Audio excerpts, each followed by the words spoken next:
Good morning all of you. उदया institute में आपका फिर से स्वागत है। आज हम क्लास 6 प्रकरण कृषिकाल कर्मवीरा 10वां पाठ है, इसको पढ़ेंगे। आइए आदर्श वाचन करते हैं, तत्पश्चात अर्थ स्पष्ट करेंगे। सूर्यस्त पदमेघा वा वर्षं विपुलं जलम कृषिका कृषिको नित्यम शीतकाले कर्मठो। इसका अर्थ, इस प्रकरण में कृषिकाल किसान एक कर्मवीर है, इसकी महत्ता को बताया गया है। किसान किस तरह से विकट परिस्थितियों में श्रम करके हमें हमारा सभी मानव समाज का भरण पोषण करता है और उसे खाद्य सामग्रियों को उपलब्ध करवाने में सहयोग प्रदान करता है, उसी के बारे में कहा गया है। उसके सामने क्या क्या समस्याएं आती हैं, इसी का वर्णन इन श्लोकों के माध्यम से आपको प्रस्तुत किया जा रहा है। सूर्यस्त अर्थात सूर्य की तपन, अर्थात सूर्य गर्मी के महीने में सूर्य जो तपता है। मेघा वा वर्षं, चाहे बादल की विपुल गर्जना, विपुल वर्षा हो अर्थात घनघोर वर्षा हो।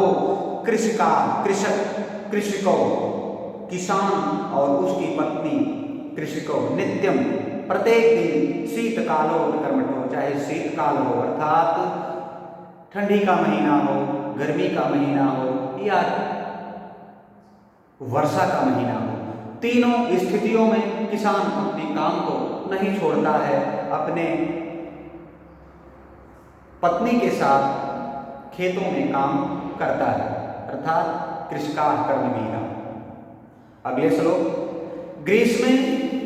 ग्रीष्मे शरीरे सस्वेदं शीते कंपमयं सदा हलेन च कुदालेन तौ तु क्षेत्राणि कर्षतः। इस श्लोक के माध्यम से उसके शारीरिक दशा का वर्णन किया गया है कि ग्रीष्म काल में अर्थात गर्मी के महीने में उसके शरीर से सस्वेदम, जो पसीने निकलते रहते हैं, श्वेते कंपमयम सदा, और शीतकाल में उसका शरीर ठंड से कंपयमान होती है, कांपती रहती है। उसके बावजूद भी हलेन च कुदालेन, हल और कुदाल से तौ तु क्षेत्राणि कर्षतः, वह अपने क्षेत्रों को जोतता है और खनता खोदता रहता है। तीसरा श्लोक, इस श्लोक के माध्यम से उसके शारीरिक दशा का वर्णन किया गया है। पदयोर्न पदत्राणे शरीरं वसनानिनो निर्धनम जीवनम कष्टम सुखम दूरे ही तिष्ठति। अर्थात वह कृषक कर्मवीर अपने कार्य में सदैव तत्पर रहता है। उसकी दशा क्या है, उसके पैरों में पदत्राणे, कोई जूता या चप्पल इत्यादि नहीं है, और शरीरे वसनानिनो, और शरीर पे कोई वस्त्र ही नहीं है। निर्धनम जीवनम कष्टम, अर्थात उसका जीवन पूरा निर्धनता के कारण कष्टों से भरा है, दुखों से भरा है। सुख तो उसके दूर दूर तक नजदीक नहीं आता। यह कृषिकाल कर्मवीरा की दशा है। आइए, कहा जाता है कि जिसकी दशा अच्छी होती है उसकी दिशा भी अच्छी हो जाती है। जिसकी दिशा अच्छी होती है तो दशा स्वाभाविक रूप से ही सुधर जाती है। नेक्स्ट, अगले श्लोक में, गृहं जीर्णं न वर्षासु वृष्टिं वारयितुं क्षमं तथापि कर्मवीरत्वं कृषिकाणां न नश्यति। गृह अर्थात उसका घर कैसा है, पुराना है, जर्जर है, जीर्ण है। वर्षासु वृष्टिं, बारिश के महीने में, वारयितुं क्षमं, पानी उसके घर में जाता है। तथापि कर्मवीरत्वं, इसके बावजूद भी वह कर्मवीर कृषिकाणां न नश्यति, अपने किसानी कार्य को अर्थात अपने श्रम को नहीं त्यागता है, नहीं छोड़ता है। अगला श्लोक, तयोः श्रमेण क्षेत्राणि शस्योपूर्णानि सर्वदा धरित्री सरसा जाता वा या शुष्का कंटकावृता।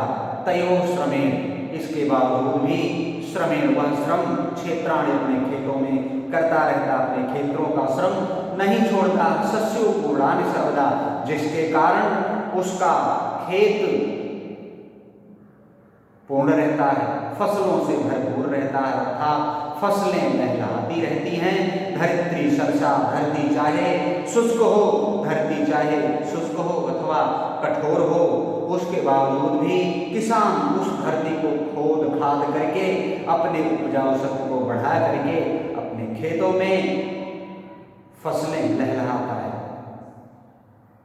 अगला श्लोक, शाकं मन्नं फलं दुग्धं दत्त्वा सर्वेभ्यः तौ क्षुधा त्रिशाकुलौ नित्यं विचित्रौ जनपालकौ। शाक अर्थात शाक सब्जियां इत्यादि हमें वह उपलब्ध कराते हैं, प्रोवाइड करवाते हैं। फलम दुग्धम, और फल भी हमें किसानों के ही माध्यम से उपलब्ध होता है। दुग्ध भी वही किसान हमें उपलब्ध कराते हैं। दत्त्वा सर्वेभ्यः एवतौ, अर्थात सभी प्रकार से वो हमारे लिए अच्छे सिद्ध होते हैं। समस्त मानव जात के लिए किसान अच्छे सिद्ध होते हैं। क्षुधा त्रिशाकुलौ, अर्थात हमारी भूख को नित्यम विचित्रौ जनपालिका, नित्यम अर्थात प्रत्येक दिन जिस तरह से एक पालक हमारी रक्षा करता है, हमारी सुरक्षा करता है, उसी भांति यह किसान, यह कृषकार कर्मवीरा हमारे लिए साग सब्जी फल इत्यादि सभी खाद्य सामग्रियों को उपलब्ध कराते हैं। Thank you, have a nice day. कल मिलते हैं अगली क्लास में फिर से एक नए प्रकरण के साथ। तब तक के लिए प्रवेश तिवारी आपको